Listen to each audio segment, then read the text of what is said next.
Kolagenoa, magnesioa, proteinak bezalako elikadura gehigarrien kontsumoak gora egin du estatu Espainiarrean azken urte hauetan. 60%ak horrelako produktu bat kontsumitu du noizbait eta urtean 2.000 milioi euroko negozioa sortu dute elikagai gehigarri hauek. Hemen gurean baina baote da horrelako elikagaiak, horrelako suplementoak kontsumitzeko ohiturarik, medikuek esan da, kontsumitzen ote dituzte edo sare sozialetan agertzen diren iragarpenak oinarri hartuta. Moda kontua ote da, horixe da herritarrei galdetu dieguna hemen Oñatin.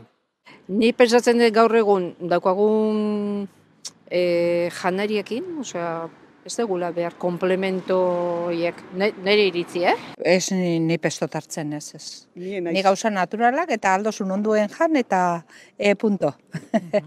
Bai, neupe bai. Ongi deritzot. Lehenik bakoitzak nahi duen har desala. Eta bigarrenik onuragarri zaizkion gauzak badira, ados.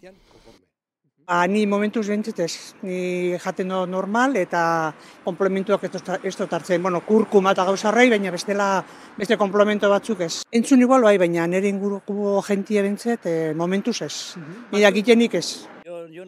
Nik ez dut hartzen, baina emazteak hartzen duela uste dut. Kolagenoa hartzen du. Nik ez, nik betiko hartzen dut. Berak erabaki du. Nik zerbait hartu behar badut, medikuak esan da edo. Ez dakit, niretzako artifizialak ez. Pentsaiten do diala, oin modia dau, baina ez dakit, niretzako artifiziala. Gutxi edo asko moda izango da, beste gauza bada medikoak esaten badizu konbeni zoizula, hori ja, bale, bestela moda asko, bai. Niretzako modia, nik uste modia dala, bai. Nien naiz partida isia, holoko gauzandako. Gaztiak eta asko hartzen daue, baina guk natural. Bai, nik ez, ez. Eta bezeien hainbeste diru atazekin ekoloko gauza bateaz, pentsau ez da alabe. Bai. Bueno, jentia jarraitu isela, baina gu geuri ez duzko harrapoko alde horretatik. Gu lengo erara. Bakoitzak, beak ikusiko do ni nahiago jatia pastilla bat hartzea baina. Hobe beti kontsultatuz. Ez hasi edo zer hartzen duzun jakin gabe.